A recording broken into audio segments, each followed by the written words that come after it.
오늘은 사사기 13장 5절의 말씀을 가지고 정체성을 잃어버린 그리스도인이라는 제목으로 말씀을 나누고자 합니다.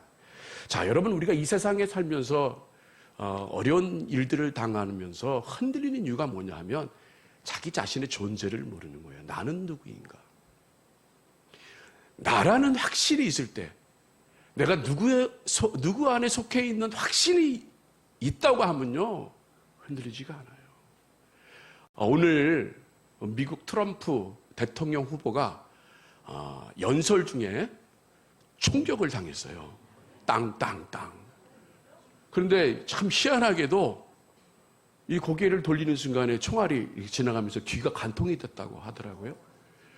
2cm만 더 왼쪽으로 왔으면 아마 즉사했을 것 같은데. 근데 저는 거기서 뭘 봤냐 하면요, 경호원들이 트럼프가 그런 어려움에 빠지니까 경호원들이 그냥 너무나 빠르게 정각서가 같이 그냥 빠르게 트럼프를 에워싸는 거예요. 맞아도 누가 맞는다고? 그렇죠, 경호원이 맞겠다. 야, 여러분이라는 존재는요, 바로 그러신 거예요. 여러분이 힘들죠, 넘어지죠, 낭망하죠, 상처받았죠. 그러면요, 누가 여러분을 호위하고 계시는지 아세요? 그렇죠. 천군 천사가 대동해서 여러분을 호위하는 거예요. 그런데 우리가 어려움을 당하면 그냥 나밖에 없다고 생각을 해요. 나라는 존재를 좀 알아야 되는데. 그래야 세상에 나가서 흔들리지가 않는 거예요. 나의 정체성을 바로 알 때 흔들리지 않는 거예요. 자, 저는요, 우이절교회 목사입니다. 그러면 우이절교회 목사라는 것이 있기 때문에, 그 정체성이 있기 때문에 저는 함부로 안 해요. 나가서 함부로 안 해요. 왜요?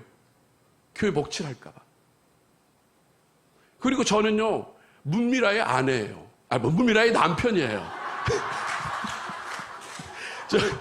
제가 항상 우리 아내를 불러서 문미라 하면 아내 생각만 나가지고, 문미라의 남편이에요. 저는 남편이기 때문에 제가 남편이라는 존재예요. 저는 문미라에게 속한 사람이에요.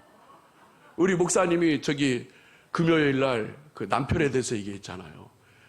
상전대하시 대하면 남편은 정말 더 떠받쳐야죠. 그래서 제 아내예요. 그래서 저는 문미라의 남편입니다. 그러면 제가 문미라의 남편이기 때문에 다른 사람을 안 봐. 다른 여자들을 안 봐요. 왜? 속해 있기 때문에. 다른 여자를 보면 어떻게 돼? 제가 만약에 문미라의 남편이 아니고 카사노바라고 생각을 해보세요.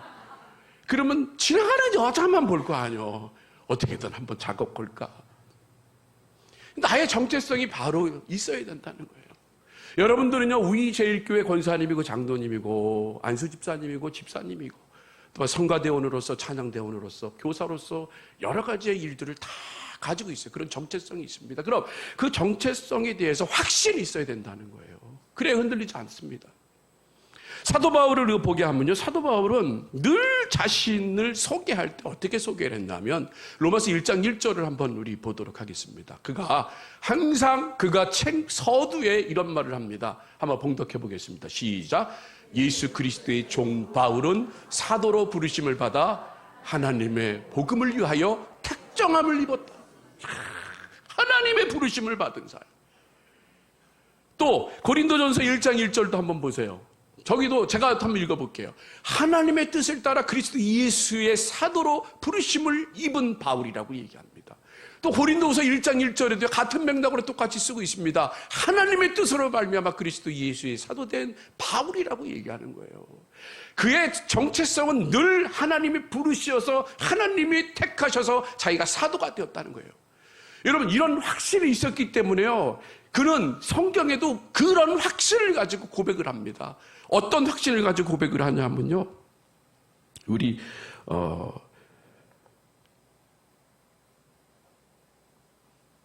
고린도후서 3장 4절 한번 보도록 하겠습니다. 고린도후서 3장 4절 시작. 우리가 그리스도로 말미암아 하나님을 향하여 이 같은 확신이 있다고 얘기를 하는 거예요. 이 같은 확신이 있다는 거예요. 또 로마서 8장 38절에도 뭐라고 얘기하냐면요. 우리 로마서 8장 38절 고백해보겠습니다. 공독해보겠습니다. 시작. 내가 확신하노니, 여기까지 할게요. 내가 확신한다는 거예요. 그는 늘 자신의 신분에 대해서 자신이 어떤 사람인지를 확신한다는 거예요. 그렇기 때문에 그런 확신이 있었기 때문에요. 그는 어떤 일을 당하더라도요. 흔들리지 않았다는 겁니다. 바로 고린도후서 11장 24절에서 27절 말씀인데 우리 한번 봉독해 보겠습니다. 시작. 유대인들에게 40에 하나 감암매를 5번 맞았으며 3번 태장으로 맞고 1번 돌로 맞고 3번 파손하는데 일주일을 기품에 지냈으며 여러 번 여행에 강의 위험과 강도의 위험과 동족의 위험과 이방인의 위험과 신의 위험과 광야의 위험과 바다의 위험과 거짓 형제 중에 위험을 당하고 또 수고하여 애쓰고 여러 번 자지 못하고 줄이며 목마르고 여러 번 굶고 춥고 헐벗었노라. 여러분, 지금 사도 바울이 자기의 인생을 얘기하는 복음을 전하고 다니면서 자신이 편하게 지내지 않았다는 거예요. 힘들고 어려운 순간, 그리고 자신을 암살하려는 그런 사람들의 모습, 늘 그는요 쫓기는 신세가 됐어요. 쫓기는 신세. 그리고 헐벗고 굶주리고 맞고 파손당하고 심지어 죽어서 3층짜까지 갔다 오고. 여러분, 그런 상황 가운데 있었는데도 불구하고 그가 흔들리지 않은 이유가 뭘까요? 그는 늘 자신의 정체성, 하나님의 부르심을 받아서 사도가 되었다는 것. 그래서 자신에게 주어진 그 단 하나의 사명이 있는데 바로 그것이 복음 전하는 일이라는 거예요. 그런 확신이 있었기 때문에 어떤 어려움이 있더라도요 흔들리지 않았다는 거예요. 여러분, 바로 우리들도 마찬가지입니다. 하나님께서 여러분을 부르셨어요. 다른 사람들이 부르신 게 아니에요. 하나님께서 여러분을 부르셨기 때문에 여러분들에게 주신 사명이 있습니다. 그럼 그 사명을 우리는 감당해야 되는데, 그런데 감당할 때 어려움이 오면 우리는 매일 꼬꾸라져요. 넘어지고. 여러분, 절대 그러지 마세요. 오늘 우리가 이 삼손을, 본문에 나오는 이 삼손을 보면서요, 이 삼손의 그 모습을 따라가는 것이 아니라 정말 정체성을 바로 회복해서 하나님이 바라고 원하시는 삶을 살아가야 되는 우리가 되어야 된다는 것입니다. 그래서 이 5절 말씀, 오늘 본문 말씀에 삼손의 정체성에 대해서 말씀하고 있습니다. 우리 5절 말씀을 다시 한번 봉독해 보겠습니다. 시작. 보라, 내가 잉태하여 아들을 낳으리니 그 머리에 삭도를 대지 말라. 이 아이는 태어나서 나왕으로부터 하나님께 바치운 나실인이 됨이라. 그가 블레셋 사람의 손에서 이스라엘을 구원하기 시작하리라. 자, 여기 보면은 끝에 그가 태어난 이유가 뭘까요? 이 블레셋 사람의 손에서 이스라엘을 구원하기 위해서 그를 어떻게 부르셨습니까? 나실인으로 불렀다는 겁니다. 여기 나실인이라는 건 뭐냐 하면요, 봉헌되었다는 거예요. 다 모든 것이 주께로 왔으니 다 주님께 드리는, 봉헌된 거예요. 드린 거예요. 그리고 또 분리됐다는 것을 얘기하는 거예요. 그것은 뭐냐면 세상과 분리된 사람이라는 거예요. 다시 얘기하면 세상의 풍파에 따라 움직이는 것이 아니라는 거예요. 행동하는 것이 아니라 분리된 인생을 살아가는 거예요. 다시 얘기하면요, 거룩한 사람이라는 거예요. 거룩한 사람.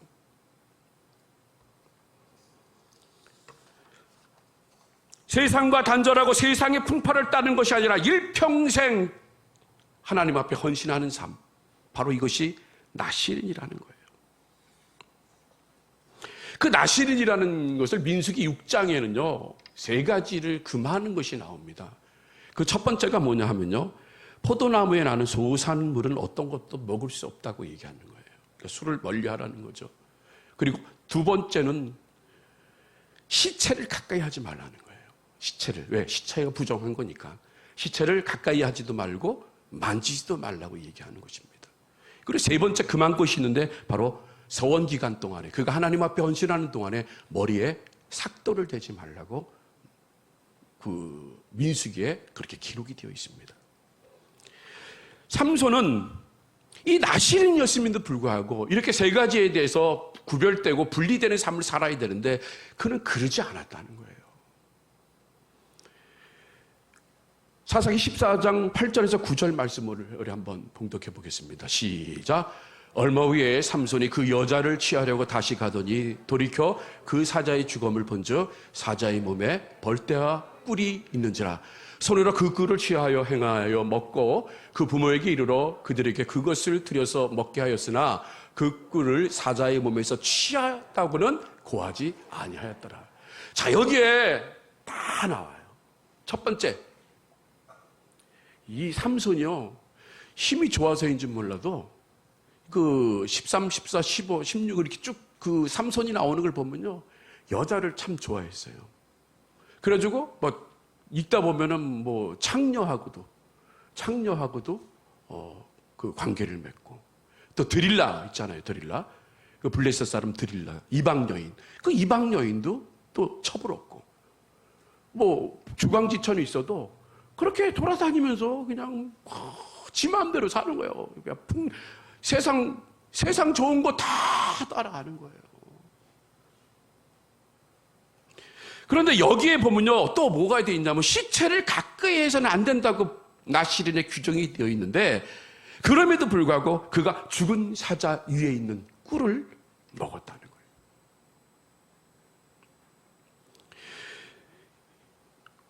삼손이 유다 사람에 의해서 결박당하여 블레셋에 넘겨지는 그 순간에 하나님께서 그에게 능력을 줘가지고 이 오랏줄이죠, 오랏줄, 그거를 푸는 힘을 주었습니다. 풀어버렸어요. 그런데 그가 사용한 기구를, 우리가 도구를 알아야 됩니다. 그 도구가 뭐냐 하면요, 새 턱뼈라고 얘기합니다. 새 턱뼈. 이 공동번역에는 뭐라고 표현이 되어 있냐면요, 죽은 지 얼마 안 되는 당나귀의 턱뼈라고 얘기하는 거예요. 표준 세번역에는요, 싱싱한 당나귀 턱뼈라고 얘기를 하는 거예요. 그러니까 이게 바로 뭔지 아세요? 죽은 지 얼마 안 됐기 때문에 거기 피가 묻어 있어요. 시체. 피가 묻어 있고 또 살점도 있었겠죠. 그런데 왜 하나님이 능력을 줬으면은 하나님이 능력 주신 걸 감사해가지고 하나님의 방법대로, 하나님이 원하시는 대로 움직여야 되는데 어떻게 해요? 자기 승질에 못 이겨가지고 턱뼈를, 그 시체죠, 그거를 잡다가 1000명을 죽인 거예요. 뭐 1000명을 죽인 게 잘한 게 아니라 하나님 말씀을 벗어난 게, 하나님 말씀을 지키지 않은 게 중요하다는 거예요. 여러분, 우리가 교회 생활하면서 가장 중요한 게 뭔지 아세요? 어떠한 일이든요, 하나님의 말씀과 법도와 기준대로 움직여야 되는 거예요.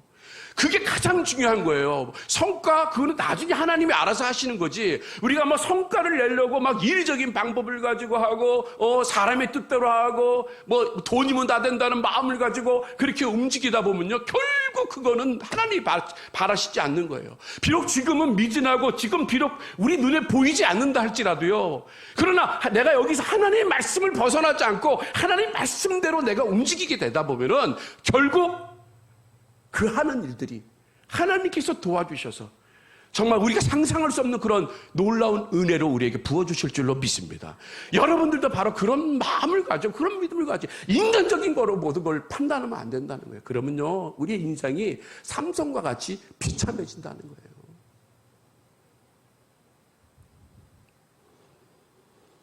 또 그가 어떤 일을 벌였습니까? 드릴라의 유혹으로 머리카락이 깎였어요. 그 모든 힘이 여기서 나오는 게 아니라 그게 말씀이기 때문에 그래요. 나시리는 머리를 깎으면 안 된다기 때문에. 그럼 그걸 지켰으면 그에게 힘이 주어지는데, 근데 그것까지도 드릴라가 막 코맹맹이 하는 소리를 가지고 그걸 확 넘어가서 그냥, 야, 내 머리에 칼을 대라, 다 벗겨봐라. 그러면 나는 이제 힘이 없어질 거다. 그건 하나님의 말씀을 어기는 거기 때문에, 그래서 힘이 없을 수밖에 없는 거예요. 또 못된 짓을 또 합니다. 공범을 만들어요. 어떤 공범을 만드니까? 사자의 몸에 벌꿀이 묻혀 있다 그랬잖아요. 그럼 지만 먹으면 되는데 그걸 어떻게 했어요? 가져다가, 그 효도한다고 가져다가 누굴 줘요? 부모님에게 주는 거예요. 이거 드시라고. 근데 그게 출처가 어딘지도 안 가르쳐줘. 왜? 여러분, 죽은 시체를 가까이 하거나 만지면요, 7일 동안 나는 부정하고 다녀야 돼요. 그래서 정결제를 통해서 그 죄가 이제 씻겨져야 돼요. 그러니까 그렇게 그런 자기가 잘못했으면 자기 잘못한 것으로 끝나면 되는데 자기 부모에게 또한 몹질수술, 죄를 짓게 만들었다는 거예요. 그러니까 참 이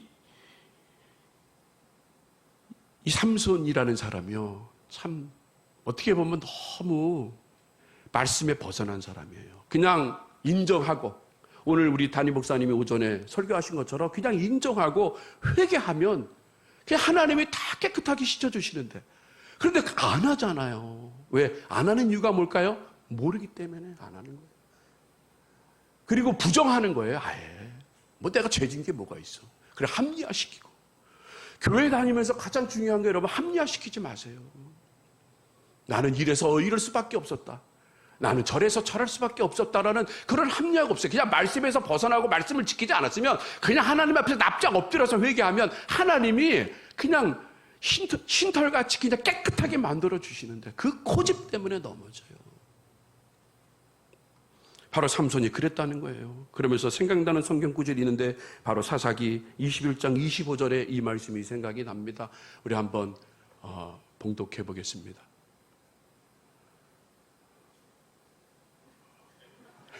따라해 보세요, 여러분. 그때에 이스라엘 왕이 없으므로 사람이 각각 그 소견에 오른 대로 행하였더라. 그게 사사기 시대의 문제인 거예요.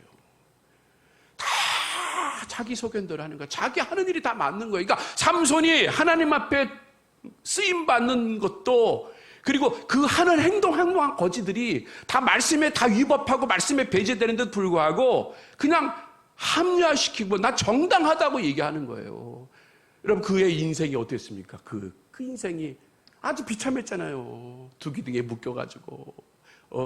그래도 마지막 그 자기 양심이 있었는지, 하나님 이번에는 저에게 힘을 주시면 저 블레셋 놈들을 내가 다 죽이겠습니다 하면서 그랬더니 하나님이, 그래도 하나님이시니까 힘을 줘서 기둥을 무너뜨려서 그 안에 있는 사람들을 죽였잖아요. 우리는 그렇게 쓰임 받으면 안 되잖아요. 끝이 좋아야 되는 거예요. 끝이. 디모데전서 4장 7절에 말씀하십니다. 망령되고 허탄한 신을 버리고 오직 경건에 이르기를 힘쓰라고 말씀하셨어요. 자기 생각 버리세요. 망령된 말 버리시고 허탄한 생각도 버리세요. 오직 우리는 경건에 이르도록 열심히 연습해야 되는 거예요. 그러므로 우리들은 정체성을 가지고 이 세상을 살아가야 합니다. 어떻게 살아가야 되느냐? 첫째로요, 구별되게 살아가야 합니다. 따라해보세요. 구별되게 살아야 합니다. 다시 말하면요, 세상과 내가 분리가 돼야 되는 거예요. 물과 기름이 돼야 돼요. 그게 가서 그냥 나는 물이야, 그 세상과 그냥 합치면 안 되지는 거예요. 세상 사람들과 똑같이 살아가는 건 안 된다는 거예요. 이스라엘 백성들이 출애굽을 할 때 하나님께서 이스라엘 백성들에게 명령하십니다. 레위기 18장 3절 말씀이에요. 우리가 봉독해 보겠습니다. 시작. 너희는 그 거하던 애굽 땅의 풍속을 쫓지 말며 내가 너희를 인도할 가나안 땅의 풍속과 규례도 행하지 말고. 애굽 땅의 풍속도 쫓지 말고 가나안 땅에 있는 풍속과 규례를 쫓지 말라고 얘기하는 거예요. 그러니까 너희들이 가나안 땅에 들어가더라도 그들과 완전 분리된 삶을 살아라 얘기하는 거예요. 구별된 삶을 살아라, 그렇게 말씀하시는 거예요. 그러면 그 구별되는 것이 어떤 구별됨이냐? 바로 레위기 18장 4절 그 다음 절 말씀에 나옵니다. 이게 구별된, 분리된 모습인 거예요. 봉독합니다. 시작. 너희는 나의 법도를 쫓으며 나의 규례를 지켜 그대로 행하라. 나는 너희의 하나님 여호와니라. 하나님의 법도, 하나님 말씀대로만 사는 삶, 바로 이것이 구별된 삶이라는 거예요. 산상수훈에서도 마태복음 6장 8절에 이렇게 말씀하십니다. 시작. 그러므로 저희를 본받지 말라. 저희를 본받지 말라고 세상 사람들을 본받지 말라고 얘기하는 거예요. 아버지 하나님께서 말씀하시는 게 뭐예요? 세상의 것을 구할 때 세상의 방법대로 구하는 것이 아니라 하나님 아버지께 구하고 하나님 아버지께 기도하면 하나님께서 그것을 들어주신다. 왜? 내가 너희 하나님이니까. 내가 너희 아버지니까. 들어주신다는 거예요. 그러니까 여러분들 우리가 세상 사람들 가는 그 풍속대로 규례대로 따라가 보세요. 그럼 우리는 죽을 수밖에 없어요.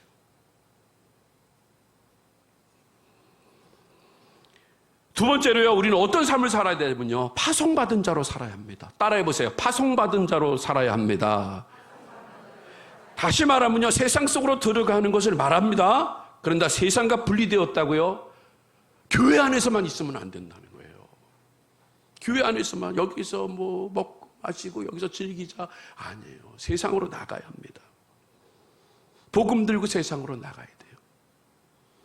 우리가 교회 안에서 예배를 드리고 기도하며 찬송하는 근본적인 목적은요, 우리가 세상에 파송되기를 위해서 나가는 거란 말이에요. 어떤 분들은요, 세상으로 파송된 신분인데도 불구하고요, 세상과 동화되는 사람이 있어요. 이 동화된다는 걸 국어사전에 찾아봤더니 두 가지가 뜻이 있는데, 첫 번째로 성질, 양식, 사상 따위가 다르던 것이 서로 같게 됨을 말한다는 거예요. 그러니까 우리가 세상에 나가서 그들을 그리스도화 시키면 되는데, 근데 그러진 않고 우리가 세상 사람처럼 되는 거예요. 그러지 말라는 거예요. 그게 동화예요, 그 동화. 또 두 번째 어떤 것이 있었냐면요, 밖으로부터 얻어들인 지식 따위를 완전히 자기 것으로 만드는 것을 동화됐다는 거예요. 그냥 세상적인 것들, 세상적인 지식, 지혜, 막 이런 세상적인 기준이 다 내게 들어와. 내 교회를 다니더라도 다 들어와. 그래가지고 교회 안에서도 어떻게 한다고요? 세상대로 하는 거야. 세상대로 하는 거예요. 그거를 동화된다는 거예요. 이게 얼마나 무서운 겁니까? 이걸 세속화됐다는, 교회가 세속화되면 안 되잖아요. 교회는 거룩해야 되고, 교회는 하나님의 집이기 때문에 기도하는 집이 돼야 되고, 예배하는 집이 되고, 만물 안에서 만물을 충만케 하는 데 충만이 될 수 있는 그런 것이 교회가 되어야 되는데, 그런데 세상의 기준 가지고 교회에 다니면요, 문제가 심각하다는 거예요. 내가 세상의 것들과 구별하지 못해 세상의 것, 세상의 방법, 세상의 기준 등 거기에 동화되어 정말 저 사람이 그리스도인이 맞아? 정말 저 사람 권사요? 이런 소리를 들으면 안 되잖아요. 그래서 제가 영상 하나를 준비했어요. 새벽에 제가 그 얘기를 했더니 우리 담임 목사님도 그걸 찾아보셨더라고요. 그래서 제가 영상을 준비했으니까 한번 영상 한번 보도록 하겠습니다. 절대 이러지 마시라고 제가 보여드리는 거예요. 자, 보여주십니다. 이쑤시개만 챙겨서 뿅. 자, 사방가족께서 제보해 주신 영상 만나보시죠. 자, 북적거리는 식당 안 한 테이블로 음식이 지금 도착했죠. 자, 기다렸다는 듯 세 사람 저 일용할 양식을 주셔서 감사합니다. 아멘 하면서 자, 그러더니 이제 잠시 후 냠냠 쩝쩝하고 잠시 후 꼭 잘 먹었다 다 같이 자리에서 기립 계산대 쪽으로 가죠. 이쑤시개를 서로 나누고는 뒤도 돌아보지도 않고 그냥 쌩 나가버리고 맙니다. 아이고, 하늘에 계신 아버지 하나님께 일용할 양식 주셔서 감사하다고 기도까지 올려놓고 왜 먹튀를 하셔? 공짜로 주신 게 아닌데 그건.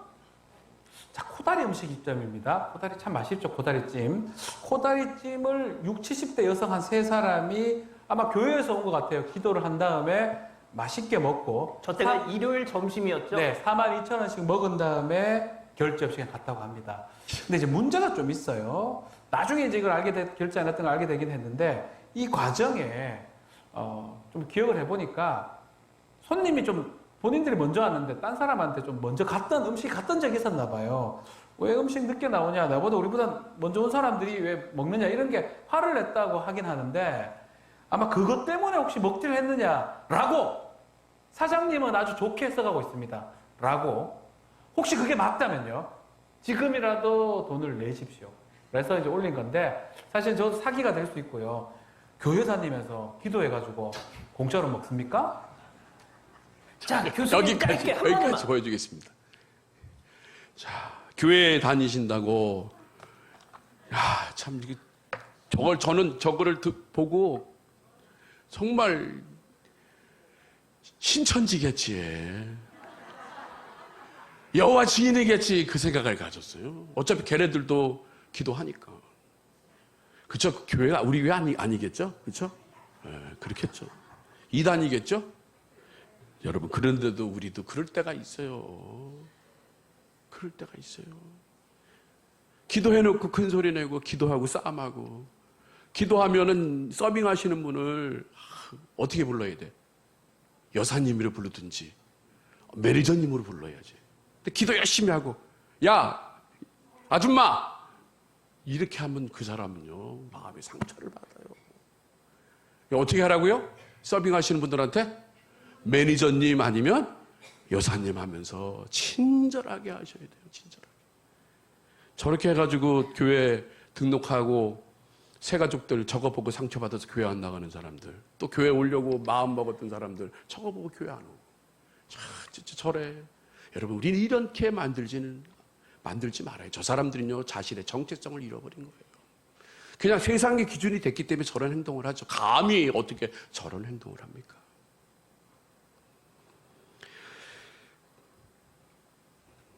저는 여기서 남유다 16대 왕 요시야 왕을 말하고 싶습니다. 요시야의 종교 계획의 핵심은요, 사람의 기준이 아니라 하나님 말씀으로 돌아가자는 것이었습니다. 하나님의 백성이 잃어버렸던 그 정체성을 찾고자 했답니다. 그래서 5가지 개혁을 했는데, 그 첫 번째가 뭐냐면 성전을 깨끗이 수리합니다. 그런데 수리하는 중에 거기서 율법책을 발견합니다. 두 번째, 그 율법책을 발견했잖아요. 그 율법책을 발견했기 때문에 성전에서 율법책을 읽었습니다. 자신뿐만 아니라 우상 숭배에 빠져 있는 백성들에게 그 율법책을 읽으면서 회개하고 돌아오라고 개혁을 했습니다. 세 번째에 백성들과 더불어 하나님 앞에서 언약을 갱신합니다. 하나님은 우리 아버지시고, 그리고 하나님께서는 아브라함의 하나님, 이삭의 하나님, 야곱의 하나님이 곧 우리의 하나님이다 라는 그 언약을 갱신합니다. 그리고 네 번째, 남방만 아니라 북방 이스라엘까지 온 이스라엘의 우상들을 제거하고 척결해버립니다. 우상을 다 무너뜨리는 거예요. 그리고 마지막 5번째는요, 이스라엘 역사에서 사사시대 이후 처음으로 모세의 율법을 따라 유월절을 지킵니다. 요시야는 왕으로서 권위를 내세우는 게 아니에요. 내가 왕이 됐으니까 너희들 나를 인정하라고 그런 것이 아니라, 정말 우리 지금 남유다가 하나님과 너무나 동떨어진 생활을 했기 때문에, 정말 하나님의 택한 선민 백성으로의 정체성을 완전히 잃어버렸기 때문에 우리가 이 종교개혁을 통해서 그 정체성을 회복하자라고 요시야 왕은 그래서 종교개혁을 했다는 것입니다. 성경은 그를 이렇게 평가합니다. 열왕기하 23장 25절 말씀을 다 같이 봉독하겠습니다. 시작. 요시야와 같이 마음을 다하며 성품을 다하며 힘을 다하여 여호와를 향하여 모세의 모든 율법을 온전히 준행한 임금은 요시야 전에도 없었고 후에도 그와 같은 자가 없었더라. 여러분 그대로 두세요. 마음을 다하고 성품을 다하고 힘을 다하여 하나님을 섬겼다는 거예요. 그러면서 뭐래? 전에도 없었고 후에도 없었다는 거예요. 여러분 이건 너무 멋있지 않아요?